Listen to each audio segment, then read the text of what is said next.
Bonjour à tous et bienvenue dans l'Indirect, une émission dans laquelle nous allons à la rencontre de nos observateurs partout dans le monde. Notre observateur veut nous parler de ces vêtements, de ces jeans, de ces t-shirts que nous achetons à prix d'or aux grandes marques européennes et américaines. Beaucoup de ces vêtements sont fabriqués dans son pays, au Cambodge, par des ouvriers qui sont sous-payés. Mais il nous dit que ces ouvriers en ont assez d'être exploités. La révolte des forçats du textile, nous partons à la rencontre de Moses à Phnom Penh.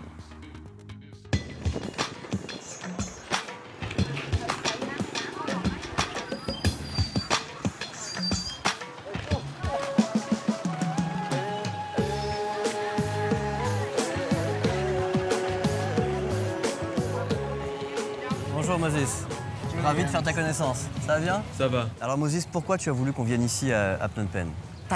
Des milliers et des milliers de personnes travaillent dans cette usine. Ils fabriquent des vêtements et des chaussures. Le salaire minimum est de 100 $. Ce n'est pas assez pour qu'un travailleur puisse vivre dans Phnom Penh.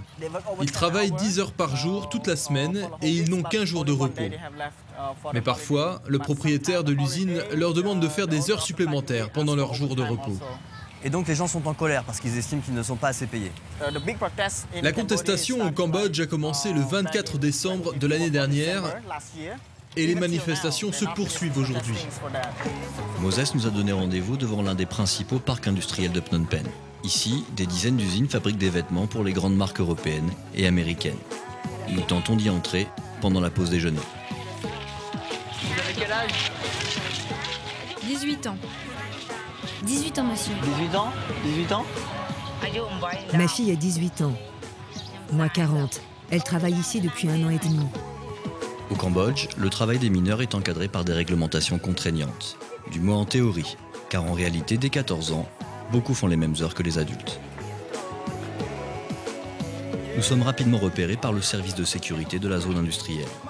Malgré notre insistance, nous ne serons pas autorisés à visiter les usines. Vous allez avoir des problèmes. Et nous serons reconduits poliment à la porte du complexe. Les vêtements distribués par les grandes marques, comme Gap, Adidas ou H&M, sont produits par des sous-traitants. Des entreprises, souvent chinoises ou coréennes, qui prennent en charge toutes les étapes de la fabrication. Au Cambodge, ces usines sont regroupées au sein d'une association, la GEMAC, dont nous rencontrons le président. Il souhaite que l'interview se fasse dans le club d'équitation dont il est propriétaire. Au niveau du prix, on est moins cher que le Vietnam, on est comparable à la Birmanie et on est plus cher que le Bangladesh. Mais à part ça, nous avons l'avantage, comparé à d'autres pays, par exemple la Chine ou la Malaisie ou le Vietnam, c'est que nous avons un accès au marché européen sans douane. Mais nous sommes dans un pays de productivité moindre. Ils ne travaillent pas aussi dur que les Vietnamiens. Les Cambodgiens sont plus ou moins paresseux. Sur le droit de grève, dont le Bureau international du travail dit qu'il n'est pas respecté au Cambodge, l'homme d'affaires est particulièrement intransigeant. Non, légalement, le monde entier qui signe la Convention 87C ne dit pas le droit de grève est autorisé automatiquement. Non. Et ça, c'est le mensonge du Bureau international du travail. Ce n'est pas un droit automatique.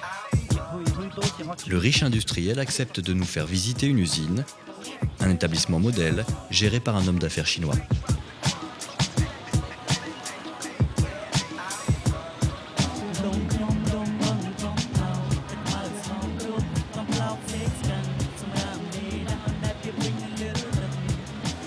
Aujourd'hui, c'est un jour férié et vous travaillez, pourquoi? Oui, mais je ne suis pas obligée. C'est payé double les jours fériés. Je travaille de 7 h du matin à 6 h du soir, 6 jours par semaine. Et le samedi, je ne travaille que jusqu'à 16 h. Est-ce que vous savez pour quelle marque vous travaillez? Pour quelle marque? Pour Marks & Spencer. Mais est-ce que le salaire vous semble correct? Oui, mais j'aimerais bien être payée un peu plus. Cette usine fabrique des vêtements pour la marque américaine Target et les Européens H&M et Marks & Spencer.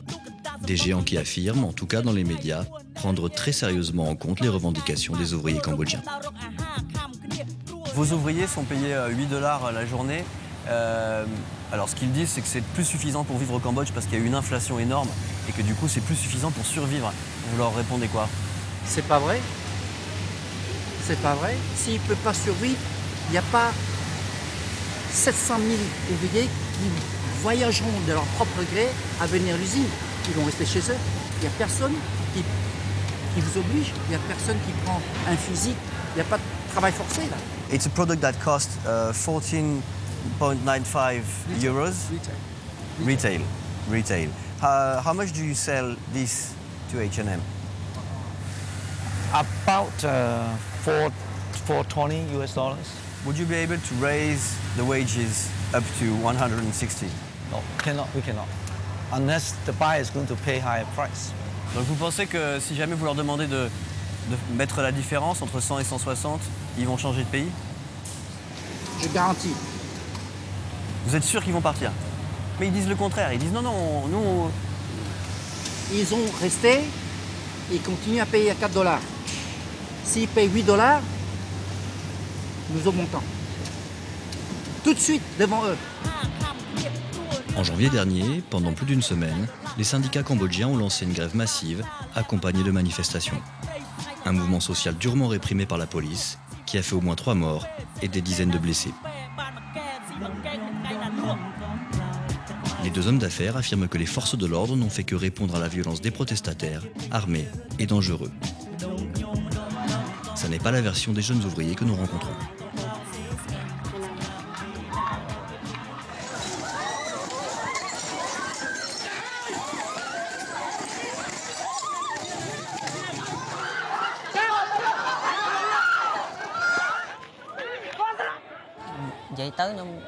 J'étais en train de filmer avec mon téléphone. J'ai décidé de rentrer chez moi car j'ai vu qu'il y avait 2 blessés et j'avais un peu peur. C'est à ce moment-là que j'ai reçu une balle. C'est quand je me suis retourné qu'il a tiré. Ça m'a fait tomber. Est-ce que parmi les manifestants, il y avait des armes ou pas du tout? Nous n'avions que des cailloux et eux, ils avaient des fusils. Et ils nous ont tiré dessus. Ils sont même allés tabasser des ouvriers dans leur chambre. D'après vous, quel est le principal problème pour les ouvriers du textile? Qu'est-ce qui doit changer? $80, ça suffit juste pour payer son loyer. Nous, on demandait juste à toucher $160 par mois. Les manifestations de janvier ont laissé des morts, des blessés, mais aussi 23 prisonniers. Des ouvriers, des syndicalistes accusés d'incitation à la violence. 2 ont été relâchés, mais 21 sont toujours détenus.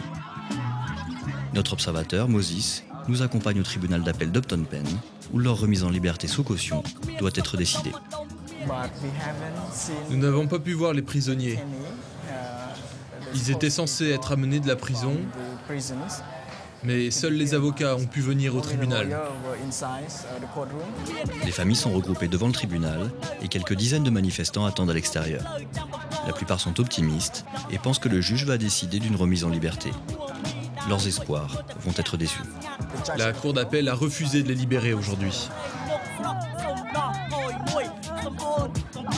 Quelques dizaines de personnes, y compris plusieurs moines bouddhistes, tenteront un début de manifestation sur la place du Palais Royal. Mais les renforts de police arrivent en nombre. Face à ce déploiement de force, les manifestants se dispersent rapidement. Difficile pour ces ouvriers de faire entendre leur voix et de défendre leurs droits en justice. Nous décidons donc de demander aux grandes marques européennes et américaines ce qu'elles pensent du sort de leurs ouvriers. Nous contactons notamment les représentants au Cambodge d'H&M, Gap et Adidas. Mais personne n'accepte de nous recevoir, nous tentons donc notre chance sans rendez-vous et nous nous rendons directement dans les locaux d'H&M à Phnom Penh. Yo, Mr. Bashir. Okay, nice to meet you. I'm Julian. I'm a journalist at France 24. Could you please turn off the camera? I just have one question to ask you. Please, Why again, I'm repeating that I'm not the person to talk about this. But you're in charge of the office here. But I'm not in charge of talking to media. Certaines marques, notamment H&M, affirment être prêtes à augmenter le salaire minimum de leurs ouvriers. Elles suggèrent que c'est au niveau des autorités cambodgiennes que se trouve le blocage. Un responsable du ministère du Travail accepte de nous rencontrer pour en discuter. En ce qui concerne l'augmentation des salaires, il faut procéder étape par étape. On a augmenté les salaires de 80 à 100 $, ce qui fait déjà 20 $ d'augmentation. Les grandes marques internationales disent pourtant qu'elles sont prêtes à augmenter les salaires. Elles disent que c'est la faute du gouvernement si ces salaires n'augmentent pas, et notamment, elles accusent le gouvernement de corruption assez clairement. Qu'est-ce que vous leur répondez? La corruption n'a rien à voir là-dedans. Ce qui compte, c'est ce que peuvent faire les fabricants et les marques. S'ils s'entendent entre eux, on peut négocier à nouveau, mais on ne peut pas forcer l'une ou l'autre des parties à augmenter les salaires tout de suite. Récemment, il y a quand même eu des manifestations importantes et qui ont été gérées de façon assez violente. Est-ce que c'est quelque chose que vous regrettez ou vous pensez que vous n'aviez pas le choix que de réagir violemment? Il est normal que les policiers réagissent lorsque des ouvriers commettent des saccages et leur jettent des cocktails Molotov.